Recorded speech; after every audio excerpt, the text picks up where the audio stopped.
Welcome to another OU Insider Under the Visor podcast, Sooners podcast, brought to you by Olipop. My name is Brandon Drum. I'm here with Parker Thune, and we have two special guests with us today. We're going to get to the Olipop here in a second, but as you can see, we have newly committed 2024 tight end Davon Mitchell, obviously.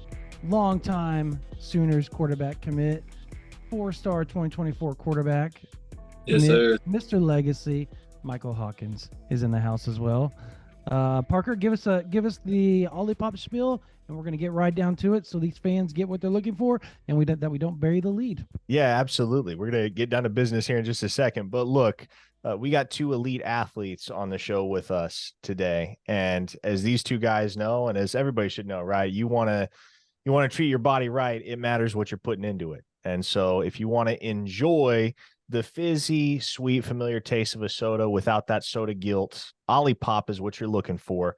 Never more than 5 grams of sugar, all natural ingredients, 9 grams of fiber in every can. And it comes in 14 flavors that taste like all your typical soda proclivities. So if you're a Coke person, if you're a Dr. Pepper person, you like Sprite, you like cream soda, root beer, the one I'm drinking tonight, is a classic grape. So if you're a grape soda person, they got one for you too. Regardless of your preference in the soda realm, Olipop's got a flavor for you, and it's soda that's good for you. I mean, like, it really is mind-boggling to think that we've reached a point as a society where we can drink soda and not have to feel terrible about it. But that's what Olipop offers. Check them out at drinkolipop.com and use promo code CHAMPU20 for 20% off your first online order. Or if you're at the supermarket one of these days, just stop in, grab a can. It's in the health food section at your local Walmart, Sprouts, Whole Foods, or Target. All right.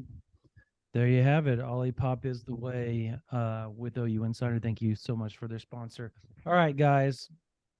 Mike, we're going to get to you, but this dude just committed. So we're going to ask him real quick. Oh, yeah, for sure. We're going to talk to Davon here a little bit. Mr. Mitchell, your feelings after yesterday, has it sank in any at all? I know that's the easiest softball question, and they're going to get harder, but I still want to know, has it sunk in with your commitment and just how crazy it was? Because I saw something you said before you went publicly live, and I was on there watching, and you said, somebody needs to get a screenshot of this because I'm never going to be able to have this many dudes on here live at once. This is going to be a record for me. Was it crazy? Was it that crazy for you? Yeah, it was pretty crazy. I ain't never had that many views on a live before, so But yeah, well, obviously, I mean, you're at Los Alamitos now.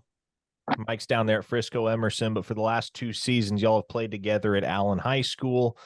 Going to get the chance to reunite in the Crimson and Cream. But, Vaughn, you and I talked about it shortly before you went public, just the reality that you're going to miss playing with Mike this upcoming fall. Obviously, Mike, I imagine, is going to miss having the number 1 tight end in the nation to put the passes up there for. But, man, as you look forward to your future at the collegiate level, and as you were kind of evaluating your options throughout the recruitment process, how much did the relationship with Mike, who, of course, OU legacy, committed real early on, how much did having him in your ear and having his family in your ear on behalf of Oklahoma kind of help seal the deal for you down the stretch?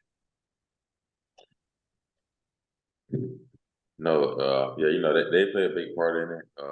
Like I said, I've been playing with Mike for last 2 seasons, and I just never played with a quarterback like him before. So that's kind of something that plays a factor in it. And then got close with his family. They got close with my family, so that kind of plays a big part in it. So he was trying to keep me out there. He was trying to keep me there ever since he committed. So Did anybody ever told you have like the big guy voice like you would hear on like the commercials? He's only one man, like the movie trailer voice. Anybody ever told you that before?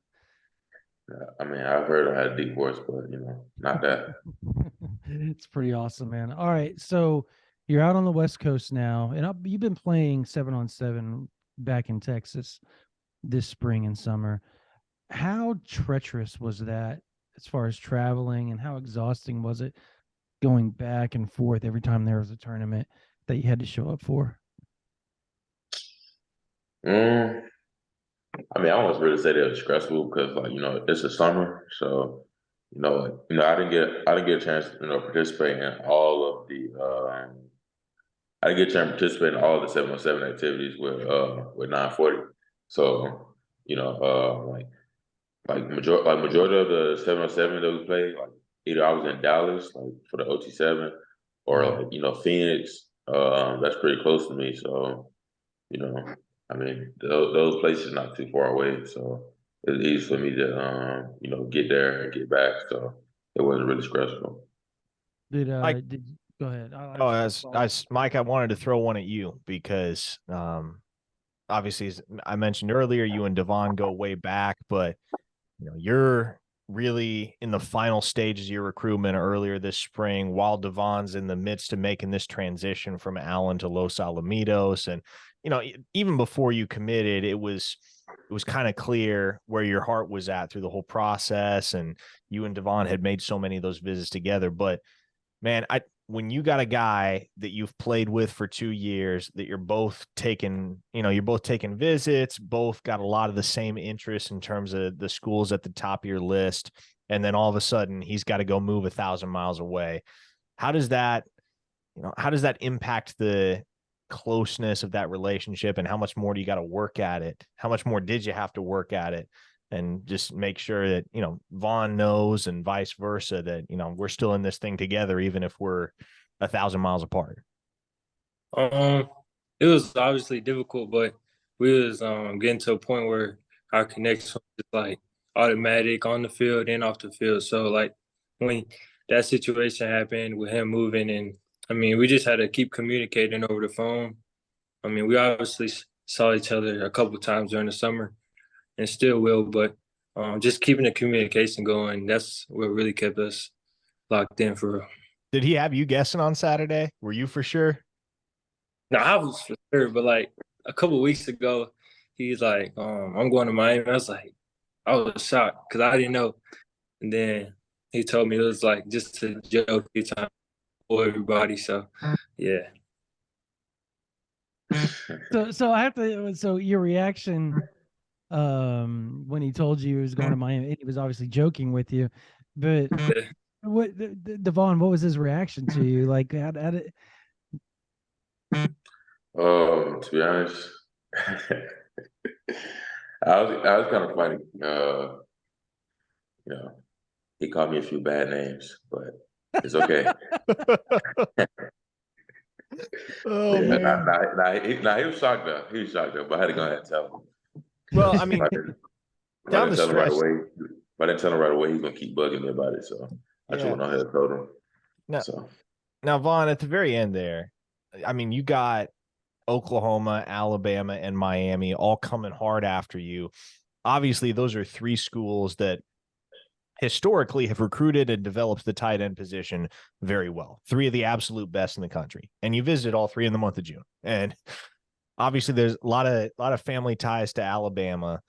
Shoot, I remember first time I ever talked to you, I hung up the phone. I was like, that kid's going to Alabama. Like, there's no way he's going anywhere but Alabama. That's just kind of the vibe you gave off at that point, because obviously you'd spent a lot of your life there, and then Miami starts surging late in the process, and one of those schools that can very legitimately make claim to tight end you. And then you got your best friend at Oklahoma, and coach, and well, really a whole coaching staff that made you a priority from early in the process. So as you're weighing this decision all the way up until the final day, where did the scale ultimately tip in favor of Oklahoma over those other schools, and how difficult was it to say no to Bama and Miami? I mean, like I said, it was super hard to say no to both schools. Like I said, I ended up getting good relationship with, the coaching staffs and, the players and stuff.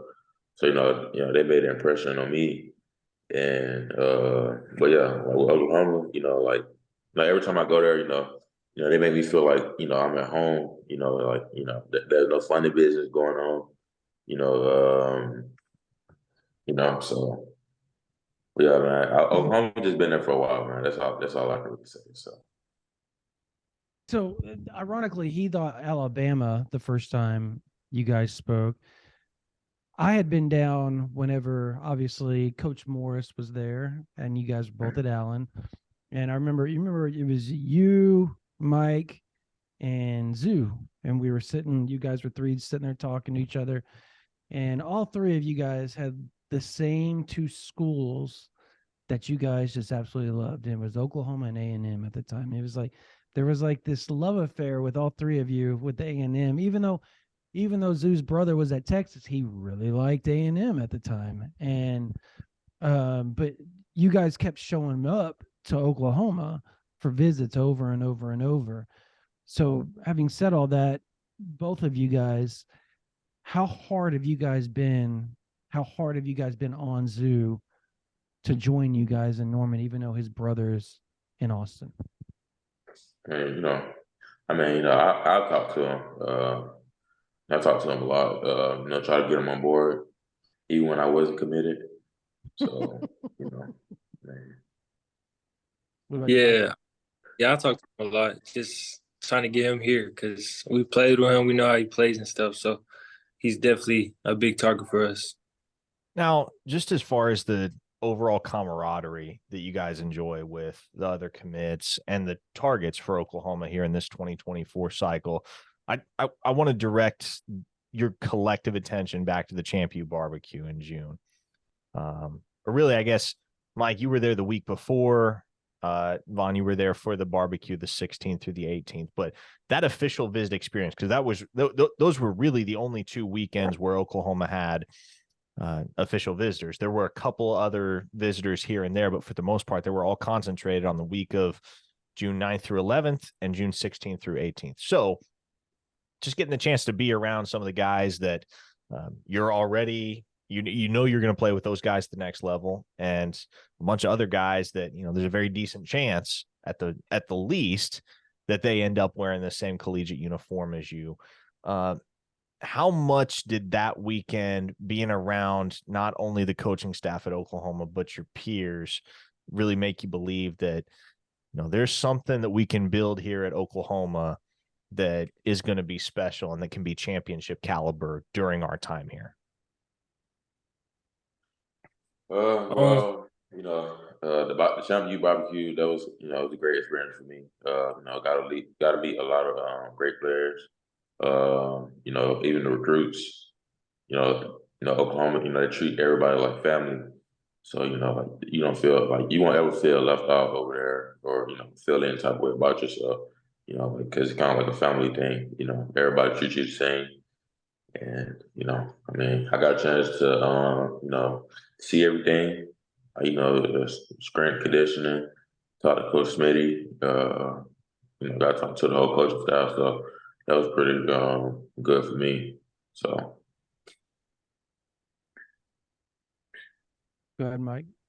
Was that for both of them, or okay? Yeah, that's what I thought. Oh yeah, it was a big week, just connection wise, getting to connect with all those type of guys, and getting those guys on board, and the coaching staff is always great there. So just building it with them. But Oklahoma is always a great place to be for the recruits that are not committed. So it's just a family there. So that was a big weekend. Those 2 weekends were big.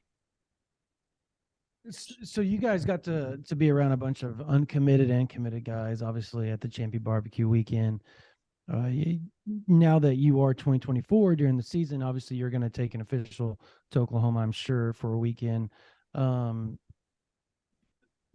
do you think that'll be planned? Number one, Davon, and number two, who did you guys grow close to at the barbecue that maybe you didn't have a relationship with prior that's stuck, that you guys have gotten closer and closer as the days have gone on outside of the barbecue? Me personally, I can say, you know, most definitely got close with Nigel. Yeah, Nigel and Zion. So those like two people that I was mainly around like that. So I can say I got real close with them.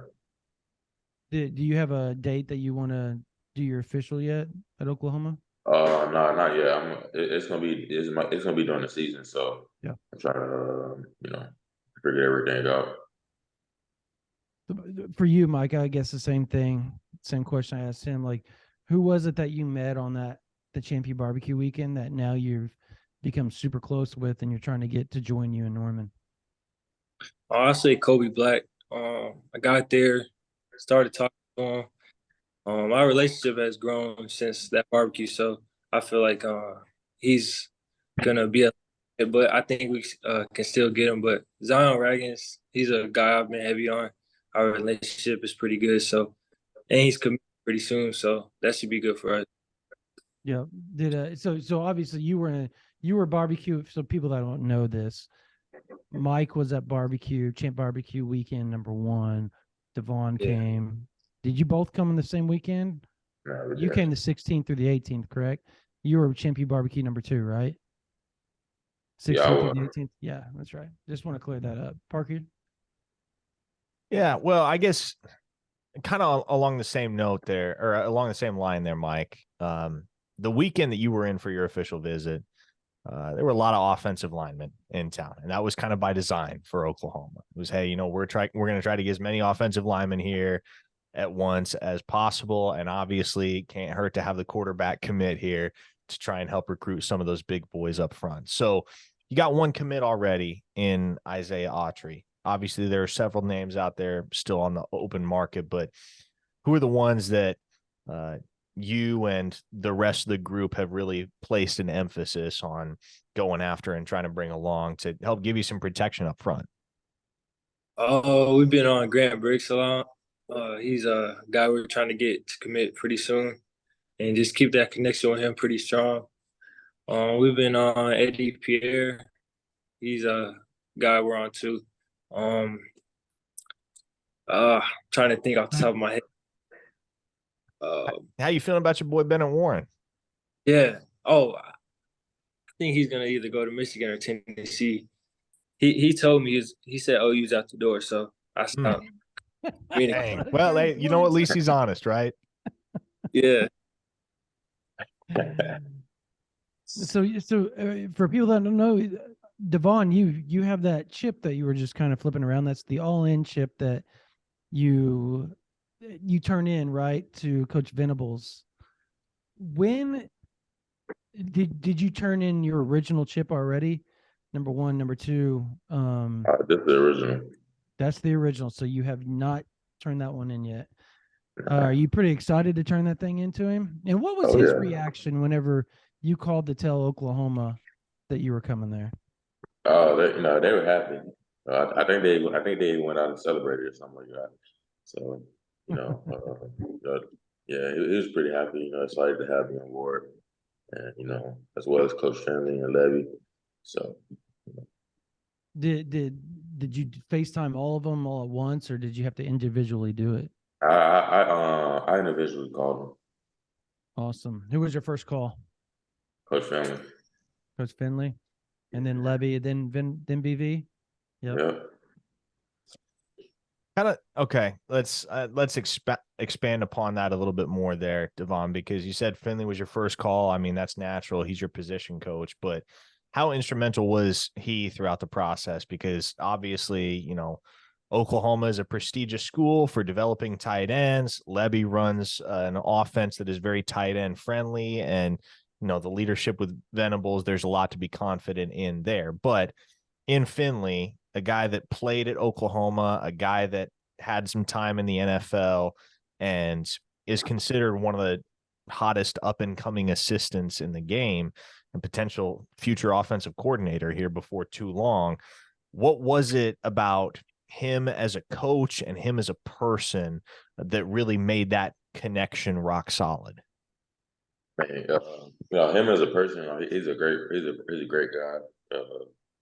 like, and then like when it comes to coaching, he just about business. He got his tight ends to the league, so I trust him on that. So I mean, like that's really just it. He a funny dude, so you know. Did the fact that he's Southern like you, obviously has that Southern draw, is that something that you kind of bonded with? Because your dad, when I talked to Marco, your dad at the camp a little bit, we talked about California, we talked about Oklahoma, Texas, Alabama, all that. And something your dad said to me just stuck out in my head, and I could totally see it with both of you guys. And he goes, Brandon, I'm a Southern guy. He said, my boy's a Southern kid. He goes, it's just because I literally said, when you moved out there, my first thought was, man, it's going to be hard to get away from USC when you move out there. But he said, no, man, we're Southern boys at heart. And that was always the drawback to us, to Texas, to Oklahoma, to Alabama, because that's just where you guys feel comfortable with. Is it the fact that obviously Coach Finley is very Southern, very in his mannerisms, his accent, all that type of stuff. Was that something that was a draw to you as well? For Oh yeah, most off the definitely. field, obviously. Most definitely. You can tell from Coach Family. He got that little country voice on him too. So yeah. Okay, so plenty of folks are familiar with both of y'all, but I think for those that haven't gotten the chance to see a ton of y'all on the field and have only seen highlights or only seen partial clips of your huddle tape that have made the rounds on social media, with Vaughn being the freshest, newly minted commit for Oklahoma, Mike, this guy as well as anybody, having thrown him the ball for his first 2 years of high school. So what is it about his game that makes him special? And Davon, I want to ask you the same question about Mike, having played with him and caught passes from him. What is it about Mike that makes his game special in your eyes? I think it's just him and me being on the field. With him being on the field, is just he's such a big target. So there's a lot of areas you could throw the ball and he'll go get it. A lot of defenses will like it just takes away a lot from me because of how big of a target he is. So yeah, he's a good guy to play the game with and really dynamic, and his route game running has gotten really good too. That's what I really like about what he's improved on. All right, my turn. It's your turn, man. Go ahead. All right. As y'all know, Mike is a good person. He's a great teammate. Good on and off the field. You don't mind putting in work. But when we're on the field, it's a whole different, game changer. He put the ball where I need it. If he can't find any other receivers open, he'll just scramble and just throw it up to me.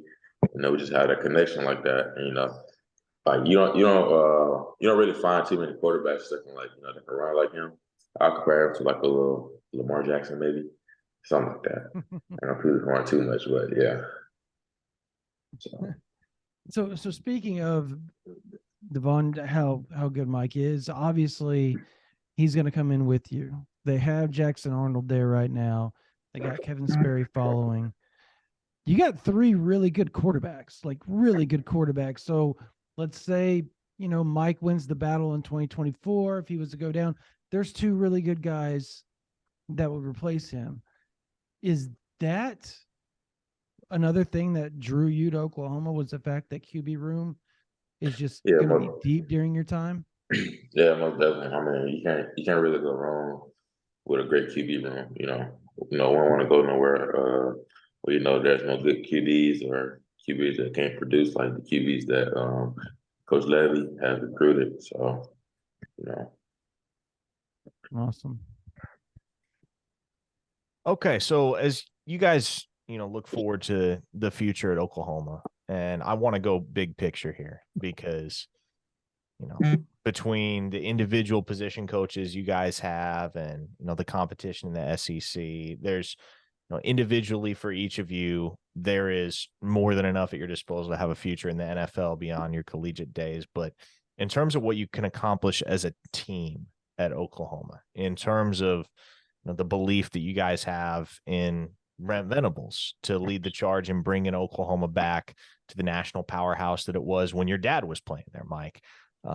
What tangibly have you seen during your time at Oklahoma, in your interactions with the staff, with the current players, that makes you believe, hey, you know what? When we show up here, we're not just going to be able to put up numbers. We're going to be able to win a whole lot of football games as well. I feel like every time I feel like there's a culture change in the locker room. Coach BV really put a change to the program since he's gotten there. And I just feel like 2024 year, it'll be a good year once we get there because it's still building, but it'll just be pretty good because the way he's making the program built and just having everybody as a whole. Vaughn, what do you think? Yeah, I was in Coach BV, even when he was at Clemson, he had Clemson on top for a little bit.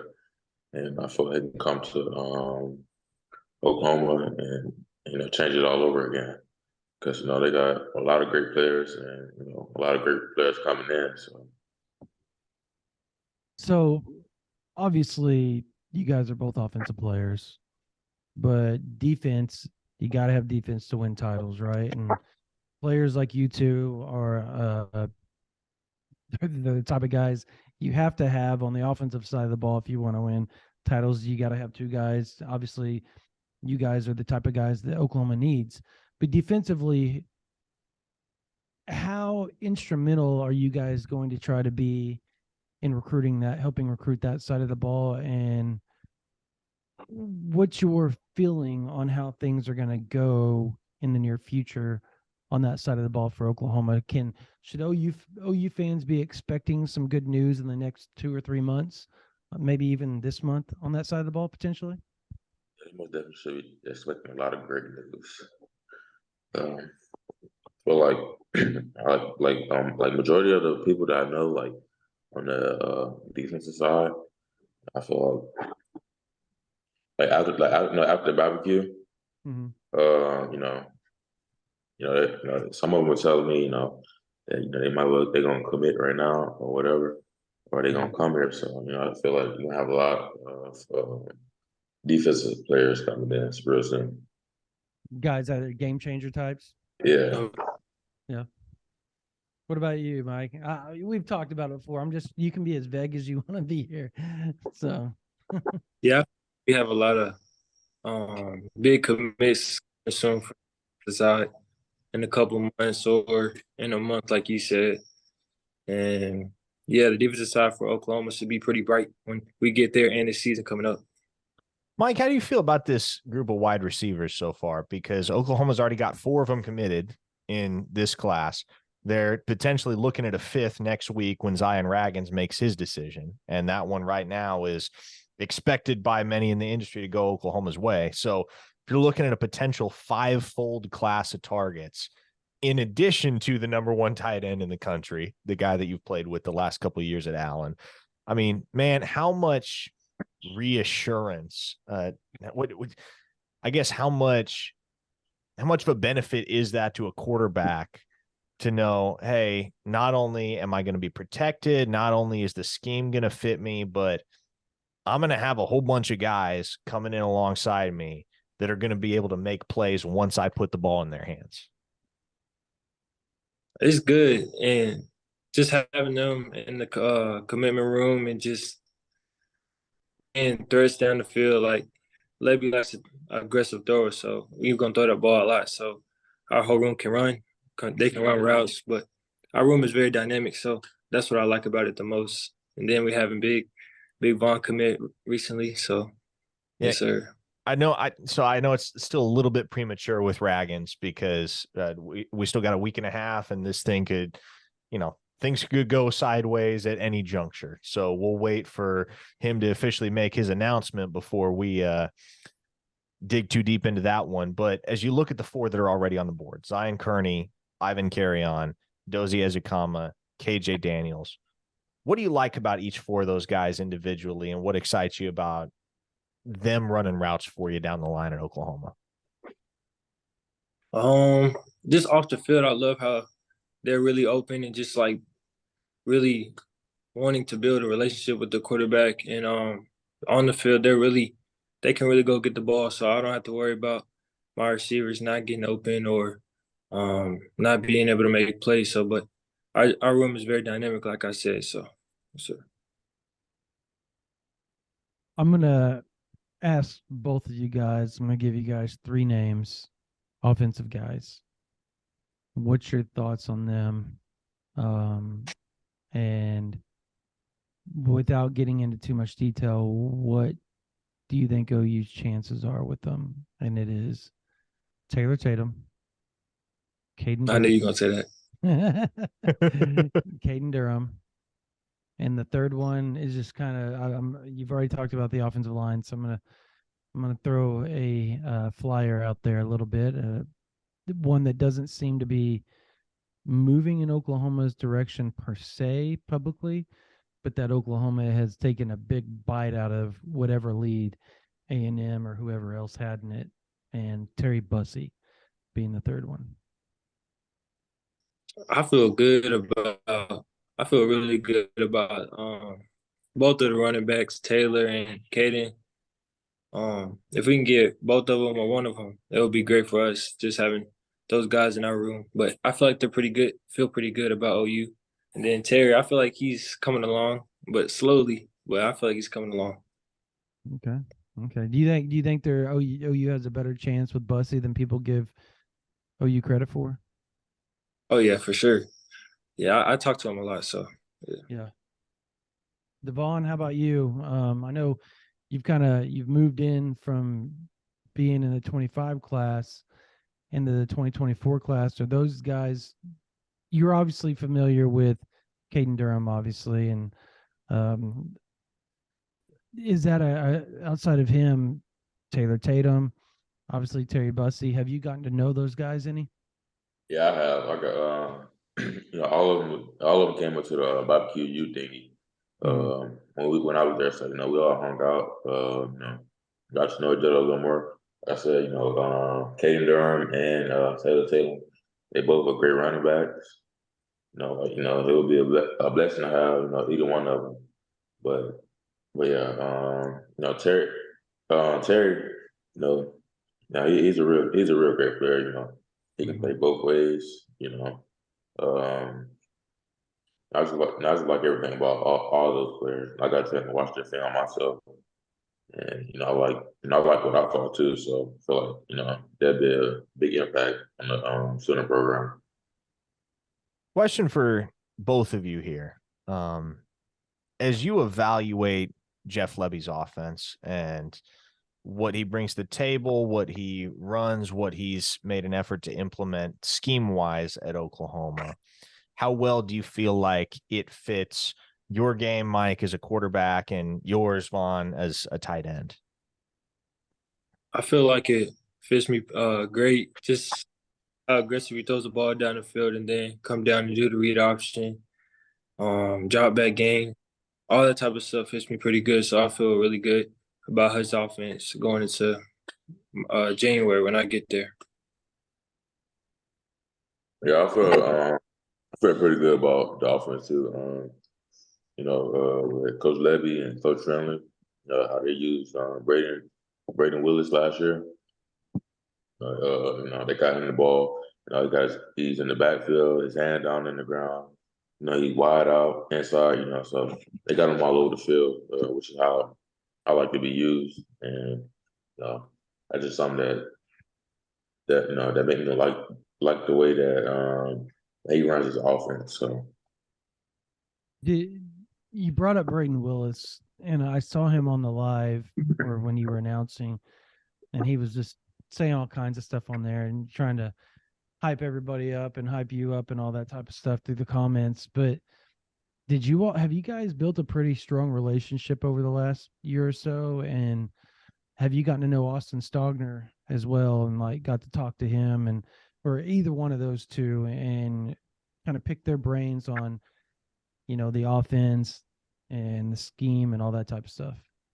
Yeah, I feel like me and Brady Willis, we talk. I can hit him up for anything, like I have been doing. Hit him up for advice. If I need to know something about OU, that maybe that they probably weren't telling me, I could just ask him, and he'll keep it real with me. So, I most definitely feel we've got a good relationship. So, Have you got to know Austin Stogner any yet? not really. Gotcha. All right, well, we're running up against 45 minutes here with you guys Yeah. on this podcast, so we'll let you go here before long. But before we do, I guess I want to give you guys a very broad question, and you can take it whatever direction you would like. But in each of your individual recruitments, obviously you chose Oklahoma for a variety of reasons, as anybody does, right? And very, very, very seldom does any one particular player pick their school of choice for just one reason. But for each of you individually, having gone through the process, having taken a lot of visits, seen a lot of schools, and had the chance to think things over along your own timeline, what would you say is the primary reason that Oklahoma appealed to you to the point where you felt comfortable committing there? Me personally, I'd say the big thing that comes with me is relationship with the coaches and stuff. Most definitely want to be around a coach that's not going to sell me anything, like sell me lies or anything. So I feel like that played a big part in my recruitment. I guess I finally. feel like Sorry, I forgot. I'm sorry. That's on me, man. I forgot it was a broad question, Parker. My bad. Oh, Sorry, you good. I'm big on relationships, so me and Levy's relationship has gotten pretty good. Just the coaching staff there is like a family to me now since I've been up there so much. I feel like I have an opportunity to play as soon as I get there, just get the offense down. But just me being comfortable, I know it's gonna be competition, but I love competition, so that was big for me. So, Mike, for you, before I ask my one final, I got two questions, and we'll just call it. That was your last question, Parker? Yeah, that'd be fine. Okay, I got two. One for you, Mike, and then one for both. It's kind of a broad question as well. Mike, your relationship with obviously the quarterback room is going to be really deep when you arrive. And then obviously another really good quarterback's coming in right behind you. Have you guys started to build a tight bond with one another? Because competition is one thing, but if you guys don't get along inside that room, it's just going to be miserable for everybody. That's a given, right? Like you guys have to get along off the field. It seems like the Oklahoma quarterbacks do that from what I've been seeing on Instagram and all that type of stuff. Do you feel like that's going to continue to be the trend when you get there? Just you, Jackson, Kevin, like, have you guys started to really build a bond with one another already? oh yeah, for sure. Especially with me and Jackson, he's obviously already there. So when I get there, he's mature. He's getting mature. So the relationship there is always going to be good. No tension there. He'll teach me things that I just got there, so I'll be able to learn from him. Just seeing him how he operates on the field, and then my relationship with Sperry has gotten pretty good, just with us being at a lot of camps together and chatting it up over social media. And yeah, it's been pretty good. So there's no tension there or anything. Yeah, I didn't know. That's not what I was meaning. Tension. I know there's no tension. I just competition sometimes can brew things, obviously. Oh, But yeah. but you guys all seem to be really competitive. And then I've watched you. I watched you, Kevin and Jackson, kind of. You guys were like with each other the whole time. That's why I was asking at the camp. Like it seemed like where one was at, the other two were always within like a couple of feet from each other. So I thought that was really interesting to see how that dynamic already seemed to already be growing. I wanted it in your words though. Oh yeah.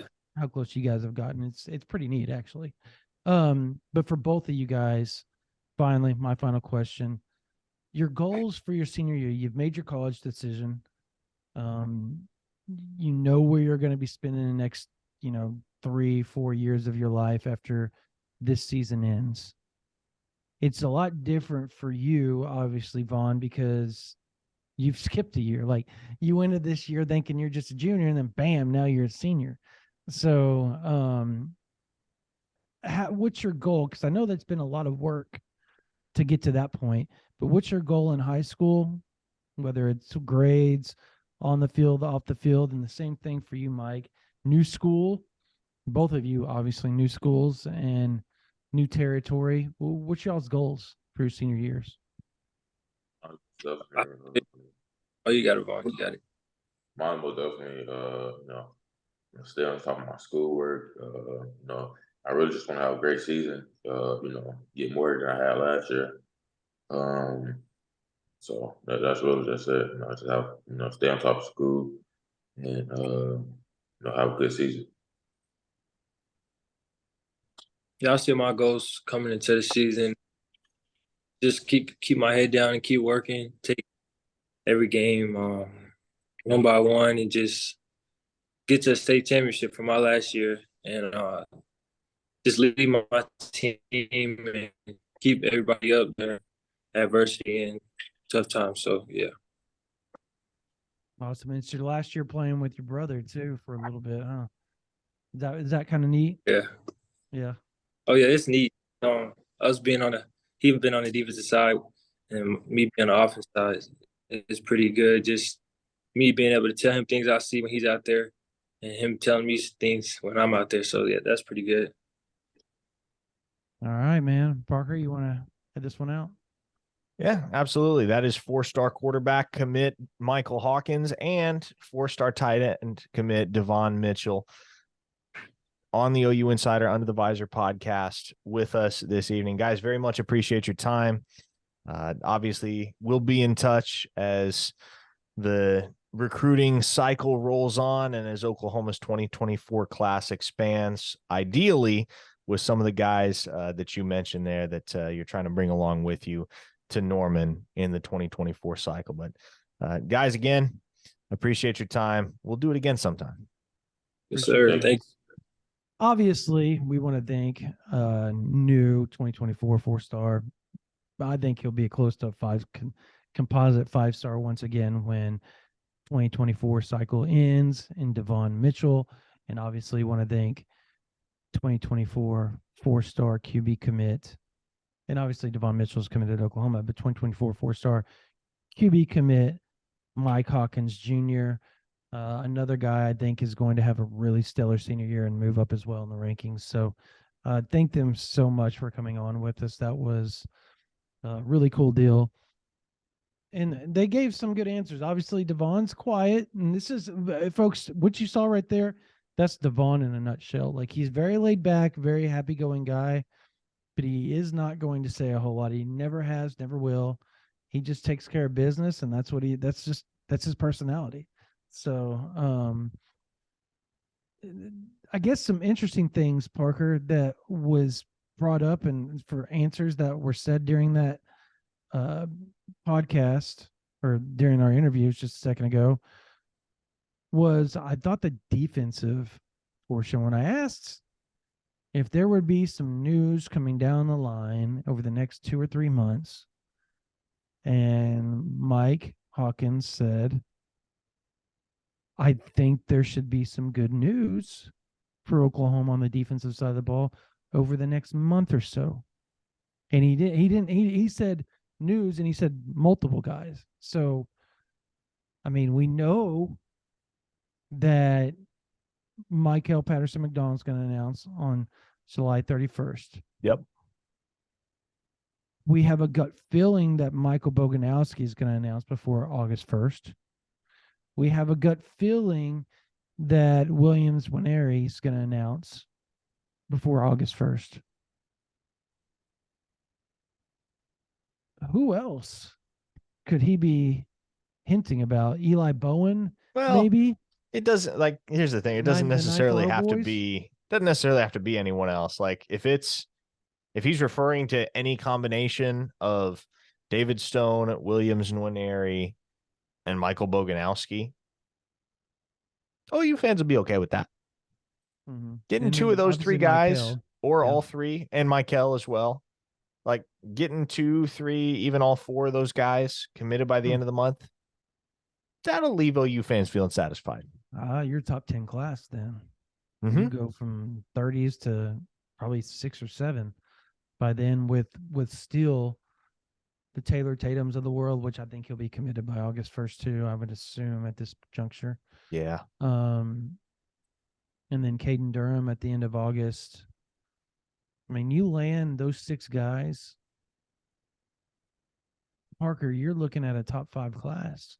And then it's all hands on deck for Dominic McKinley at that point. Because then you're like, okay, like you're feeling it. You're on a roll as a staff. You're recruiting out of your mind. Your thought process is probably, hey, there's a 5-star down there in Louisiana that's not a lock to LSU right now. Heck, we got as much momentum as anybody. Let's see if we can make this thing a reality. Let's see if we can land this kid. I was talking to somebody the other day, and I still don't know how much I believe this. But this person knows, he would know, and they don't think LSU's that much of a player for McKinley and isn't going to be that much of a player down the line. I still can't wrap my head around that. Like, I can't. But apparently, they're having to make up a ton of ground there. A ton of ground. Yes. I mean, more than what we've even let on. We've said they have a ton of ground to make up, but apparently it's more than even that. Do I think it's still attainable? Absolutely. The kid grew up 45 minutes down the road from LSU. He still lives 45 minutes from LSU.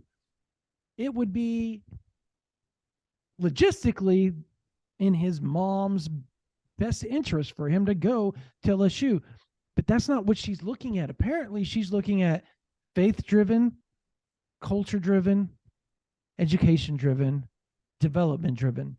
Those are the 4 things that Miss Angie is looking for, which is obviously McKinley's mother's name. And I got to tell you, those 4 things, Oklahoma and that staff, they check all the boxes, don't they? So it gets quite interesting. Obviously, Texas is another school there. And look, Jaden Jackson's making an announcement on the 13th. I still think it's going to be Texas for him. I'm not 100% sure it's Texas. But let's say David Stone commits to Oklahoma later after Jackson commits to Texas. Could you see at some point, let's say Oklahoma beats Texas in the Red River game, and I know we're talking after 49-0, that seems ridiculous. Seems ridiculous, right? And I'm not predicting it, but we're throwing out hypotheticals here. Could you see Oklahoma flipping a commit like that because of how close Jaden Jackson and David Stone are? A little reverse Colton Vasek action, huh? Little reverse Colton Vasek without the legacy aspect, yes. Yeah. Yeah, no, it's very much within the realm of possibility because David Stone is a polarizing kid. Mm-hmm. And by that, I mean a lot of his peers just gravitate towards him. And even if they don't know him, they sure as heck know of him. Mm-hmm. And even if they haven't met him in real life, they're interacting on social media.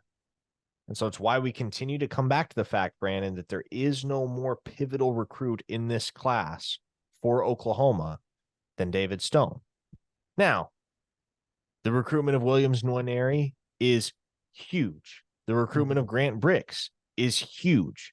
The recruitment of a guy that is as close to a legacy as possible without actually being a legacy in Eli Bowen, also huge. Mm-hmm. But how often do you get a 5-star defensive lineman from within state lines that is seemingly, ostensibly, all OU? Mm-hmm. You got to slam the door on that one. And I was sent a screenshot from David Stone's Instagram story earlier tonight where he said, hey, I'm committing soon. Now, what does soon mean? Could mean tomorrow, could mean 6 weeks from now. So do I put a lot of stock into that as far as the timeline goes? No, not necessarily. But the point remains, you are in the home stretch of this recruitment. However much longer it takes, you are definitively, as of right now, in the home stretch. Got to seal the deal. Because, yes, it will have ramifications, not just for the Jaden Jackson recruitment, but for so many of these other recruitments as well for Oklahoma. Yeah. Okay, so speaking of, I guess, did I see that right where CJ Nixon is a composite 5-star? No, Really? Am I seeing that right? Did I see that the other day? I was looking at him in all of his rankings the other day, and I almost thought I saw he was a composite 5-star. Maybe I'm wrong. No, okay. He's 26th on, he is a 5-star ranking on 247. I don't know. And I know he's fairly high on ours as well. He's top 200 on our rivals rankings, which I think he's way better than that. And I guess he is. So yeah, he's 27, 26, 88, 199. So essentially he's going to have to, I think we're going to have to give him a good bump on rivals, which I could see taking place knowing how good he is. He's a stud. So he's a guy that will be at Sooners Under the Stars. Just like Davon Mitchell, I believe he originally hails from Alabama. I think his dad played basketball at UAB, if I remember his dad telling me that. Yep. At the camp. I guess my biggest question was CJ Nixon, and this is a 2025 defensive end out of Weatherford, Oklahoma. He's about 6'5", 220 pounds, really athletic, really explosive. Just a freak of nature, to be honest. Just he's a creature, and a lot like what you just said. And the crazy part is, Parker, is Miguel Chavis doesn't have to leave the state lines to go get his guys in 2025. No, he doesn't. He does not. He gets to go Alex Shieldknight, CJ Nixon. Both of them are going to be top 250 kids in the country, top 100 in the country type guys off the edge. I think not only the tough thing there might be convincing CJ Nixon to play football instead of basketball. That's what I was going to get to. Yeah, he's a dang good basketball player too. Yeah, I think he picked up an offer from like Oral Roberts or something. I saw. He's got several Power 5 basketball offers. Yeah, that's good. That's going to be the thing. I'll have to hit him up in a couple of my sources out there in Weatherford and see if I can't figure this thing out. But another guy in 2020, two guys in 2025 that Oklahoma fans need to file away in their head, and that is 2025 defensive end Jaden Woods. And let me tell you something about this guy. For one, everybody in the country wants him. He's a absolute Parker. Have you been out to Mill Valley yet to see him yet? So Shawnee? There was a time where I made plans to meet up with Jaden Woods, and he had to cancel last minute because he had his track practice moved or something like that. But yeah, a guy that I've gone back and forth with a few times. Obviously, I'm up there in Kansas pretty frequently, so that will be a guy that I check in on probably multiple times this fall. Yep. So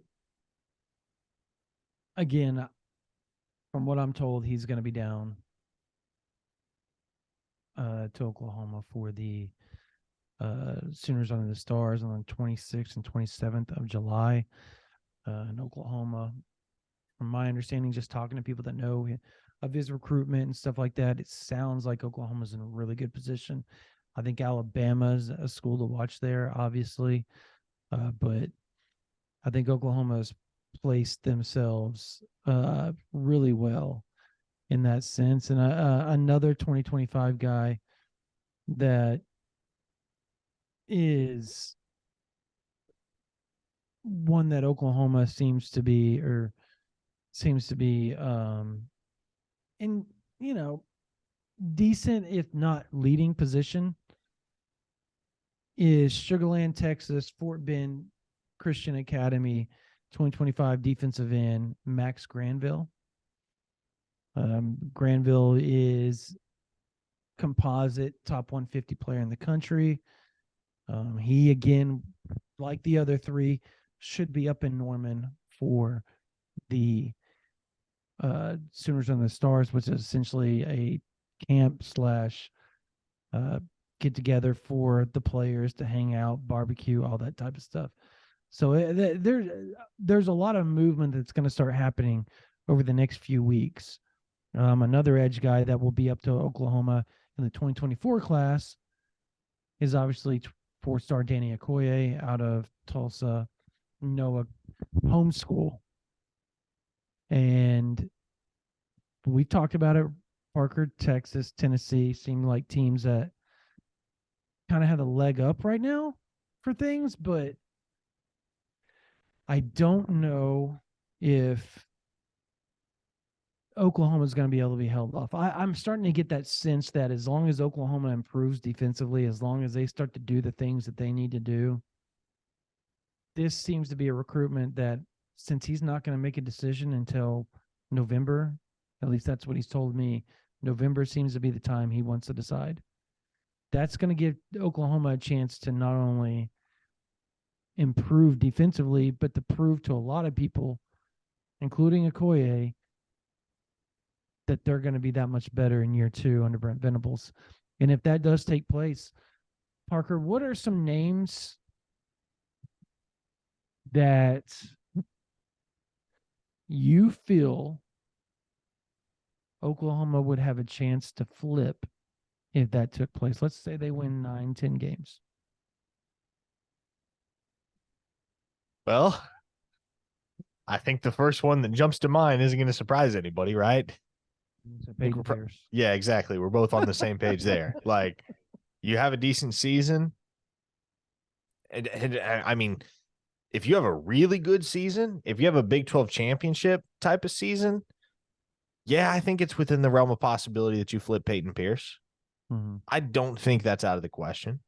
Now, you're dealing with Ohio State, which makes it kind of tough. And Laura because, Nice is good. Yeah, exactly. And that's probably not a program that's going to fall flat on its face here in 2023. So if in an ideal world, Oklahoma exceeds expectations and Ohio State fails to meet them, yeah, I think you stand a pretty good chance down the stretch of being able to flip Peyton Pierce. But I still maintain that something's going to have to go wrong on the Ohio State side. Regardless of how well Oklahoma does, something's going to have to happen on that Ohio State end of things for you to be able to turn the tide there. Now, beyond that, man, I don't know. There aren't really any flip candidates that spring to mind. I guess maybe there's a world in which Oklahoma could heat back up with Bennett Warren, even though you heard Michael Hawkins, 45 minutes ago say straight up, he's not coming. He's not coming to Oklahoma. He's probably going to Michigan or Tennessee, and Oklahoma's out of the picture right now. But that's one guy that I like. It's not like Bennett Warren has beef with Oklahoma. He likes Oklahoma, obviously OV'd there. At one point in time, I would have considered them the co-leaders in that recruitment. But at this point, it's the Wolverines or it's the Volunteers. Does that change if Oklahoma's winning a bunch of games in the fall? I think it's within the realm of possibility. Yeah. But really, there aren't any guys that, there is no Peyton Bowen in this class. Let me just put it that way. There's no guy that Oklahoma is very obviously threatening to flip. as we Right. get closer and closer to the fall. So could it happen? Sure. Could Oklahoma, they miss on a couple targets? Could they make some offers to guys committed elsewhere to try and flip them from a school that's maybe less prestigious? Well, Harrison Utley is one of those guys that Yeah. I think would be on the short list in that regard. But for the moment, it's tough to pick a guy that would be akin to Peyton Bowen a year ago, in the sense that going into the fall, Oklahoma is very seriously a threat to flip their commitment from another institution. Yep.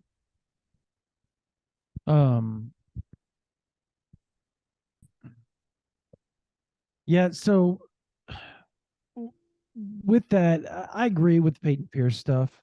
I just feel like, as he said to you and I, it was a razor thin decision. It was very close.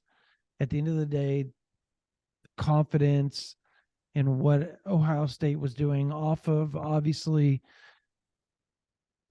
being a human being, and human beings are, what have you done for me lately, right? It's everybody lives in, we're all prisoners of the moment, whether we say we're not. The reality is human beings are prisoners of the moment. And right now, as we sit here, Oklahoma was 6-7 in 2022. 6-7. So if you're Peyton Pierce, you have one team that played in the national semifinals last and almost beat the national champs, right? Came dang close, field goal away, right? Didn't happen. The other team was a field goal away of beating top 10 Florida State in the Cheez-It Bowl. Big discrepancy, right? Huge discrepancy in seasons. So confidence-wise, if you're Peyton Pierce, regardless of the legacy aspect, regardless of everything else, you're going to lean towards Ohio State as far as where you feel the future is right now. And even at 6-7, the relationship that Brent Venables built, the relationship that Ted Roof built, the relationship that DeMarco Murray built, and a lot of others that were helping, it was a collective effort, right? They still almost got him, which lends me to believe that things could change down the line. And Parker and I aren't saying it's going to change.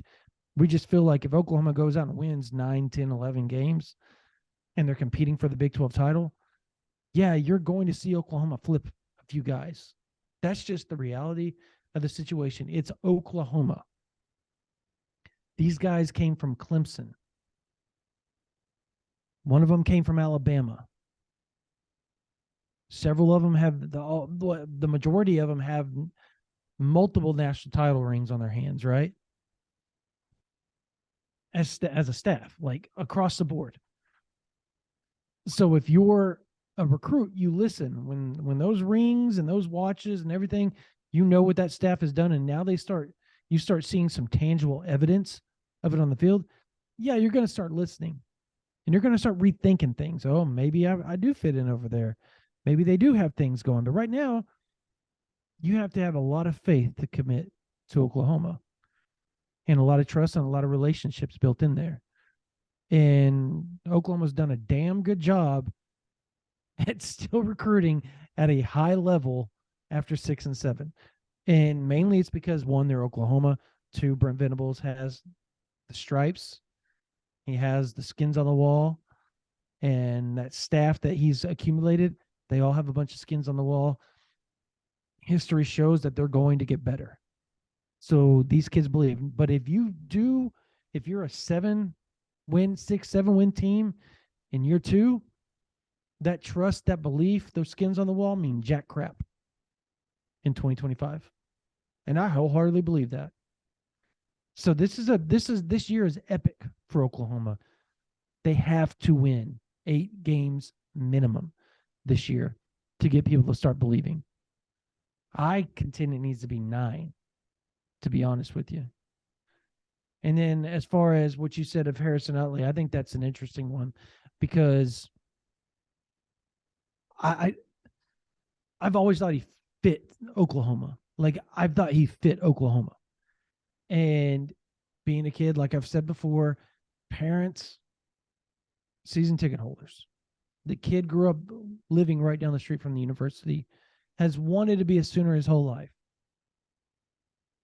And Lance Leipold is a hell of an evaluator. And if he's going after him, I trust. Obviously, you trust Bill Beatbo, right? Sure. Because of everything he's done. But Lance Leipold can find a diamond in the rough. I don't think he's that. I think he's already better than a diamond in the rough. But I do believe that he is worthy of the offer. I do believe Utley, if Oklahoma really wants to fill their offensive line room with good players, they've already offered Josh Sosa from Edmond Santa Fe. I think the next guy has to be Utley. Am I wrong, Parker? I don't think so. And, you know, like you mentioned, Lance Leipold is one hell of an evaluator, and the University of Kansas has done an outstanding job of recruiting over these last couple cycles and now have some success to build upon. So if Harrison Utley is a Jayhawk in the end, that's an awesome situation for a kid like that. But in a world where he has a scholarship offer to the University of Oklahoma, what are the odds he's not a Sooner on signing day, Brandon? Legitimately. We talking Utley? Yeah. He's not a Sooner on National Signing Day. I mean, if he has an offer, he's going to be a Sooner, right? That's how it's kind of always felt. If he was on scholarship at Oklahoma, or if he had the offer of a scholarship at Oklahoma, he was going to be a Sooner. Well, that offer hasn't come. Kansas prioritized him, got him on an official visit, locked him down. Credit to the University of Kansas for that one. But if Oklahoma comes along later on down the line and says, hey, we're going to extend you a full scholarship offer, is there a world in which Harrison Utley says no to that? Because I can't fathom it. I actually do think there's a world where he says no to it. Really? Yes. Just because I know the kid. No, if you're asking me, do I think as time goes on, if he was to get an offer that he would take it and end up signing with Oklahoma? Yeah, I believe that. But he's a really high character kid. I think he would not just jump at it because it's just not in his character, to be honest. I think he feels he's committed, and I think in his heart that's what he wants, to uphold that commitment. But at the same time, I think if Oklahoma was to offer, I think things would become very difficult just because of his love for the university, where he lived growing up, always wanted to be there. I think at the end of the day, he would end up a Sooner, but I think it would be one of the hardest things he's ever done would be telling Kansas, I can't do this and I'm going to be a Sooner, because of just who the kid is.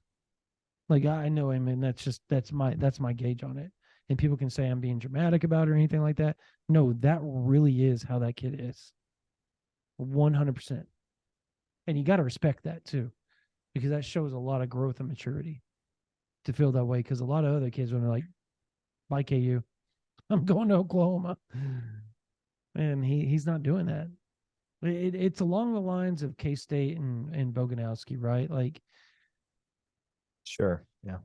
Yeah, it does it not. It has a same feel. Like the relationship that they have with Coach Stannard is so deep and so has such longevity to it, right? And yet they're struggling with it because of that. Any other situation, that kid would have already been committed to Oklahoma. But he's not, because of the military background, just the type of family the Boganowskis are. You got to respect it. You have to respect it. And it's become that hard of a decision because of it. Before we move on and close this thing out, Davon Mitchell committing to Oklahoma does what for the 2024 class, considering he's reclassified, in the next 2 months? What does it do? Does it propel them? Who does it propel them with? Like, what's your, if I was to, since I'm asking you that, what's your answer to that question? Man, I Loaded. think, Yeah. and this is a guy that honestly I wish we'd have grilled Mike and Vaughn a little bit more about, but their old high school teammate Zena Omozolu, who we've been talking about for some time as an under the radar target for the Sooners here at the edge position down the stretch in the 2024 cycle. I think if you're looking for a guy for whom Mitchell's commitment will have some significance, you have to start with Omozolu, because look, Mitchell is an alpha dog at the tight end position, and that's not a position where typically you're going to take more than 2 guys. And the philosophy from Oklahoma's end for quite some time has been, look, if Davon Mitchell is the only tight end that we get in the 2024 cycle, we are perfectly fine with that. So in terms of the ramifications on his position group, I would say they're minimal. In terms of the ramifications on the rest of the offense, I mean, look, you're already in really good position for Taylor Tatum and Caden Durham, as well as Zion Raggins, who's just over a week away from announcing. So look, I don't know that it's going to have a significant ripple effect on the rest of the offensive board, but you can flip things around to the defensive side and certainly regard Oklahoma as even a little bit more of a player for Zena Omozolu than they already were and are, by virtue of the fact that he now has another guy that he's friends with and former teammates with joining Oklahoma's 2024 class. So that makes Oklahoma's pitch all the more watertight. Yeah, and there's walk-ons from Allen that are at Oklahoma as well that Zoo is friends with. So, I mean, that there's a lot of things working in Oklahoma's favor. The one thing that's not working in their favor is blood. But blood runs deep. He's obviously from North African descent. That means a lot. I mean, we've seen it. I want to say this. For me and Davon, as far as what I feel this Davon, I think it gets the ball rolling, because I think it gives others confidence to just get it over with, i.e. Taylor Tatum, i.e. And let me tell you this about Taylor Tatum. There's some things working in Oklahoma's favor that people don't even know about right now. And I think it's crazy. And it's a big deal. There's so much, like, there's things I want to say. Parker, we discussed whether we wanted to say some things, and it's just like, it's not worth it. It's good news for Oklahoma on the Taylor Tatum front. I'll say that. But if it was good enough news for him to commit, he would have committed. So I'll also say that he would have already announced his commitment. USC, Riley, all of them doing a damn good job keeping that thing at bay and holding him off from going public in any manner when it comes to the Sooners.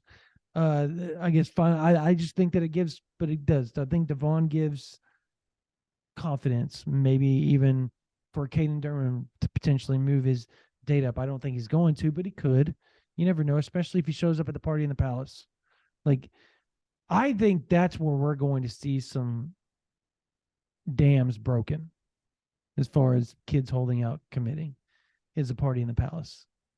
I'm not saying like it's going to happen that night, but you remember last year where we heard Colton Vasek, DJ Hicks. Now, obviously, they didn't end up in the class, but they committed on that night to Oklahoma. One of them announced publicly. The other one waited, and the longer it got away from the party in the Palace, the harder it was for Oklahoma to hold on. And eventually he announced decommitted from Oklahoma silently and committed to A&M publicly. But was there more than just those two that night? I felt like, Makari Vickers. He committed that night and then announced a month later. Was it just those three? I thought there was more. Was it just those three? I think it was silenced, just it ended up being just those three. Yeah. That was huge, though, right? Because it created a lot of momentum for Oklahoma to continue to close out the class and have a really good August when things felt like it was going to start dying down. And so that's what I feel like is going to happen. I think there's going to be a couple of dams broken as far as, a recruit holding up their walls, trying not to commit just yet. I think, bam, it's going to happen. And I think you're going to get to see some 25 guys pop potentially from Sooners Under the Stars. I think some names to watch, Parker, and I'm going to say them, is Isaiah Mosey and Kamari Moore from Lee Summit North. And who are they teammates with? Who are they teammates with? Williams Nwaneri.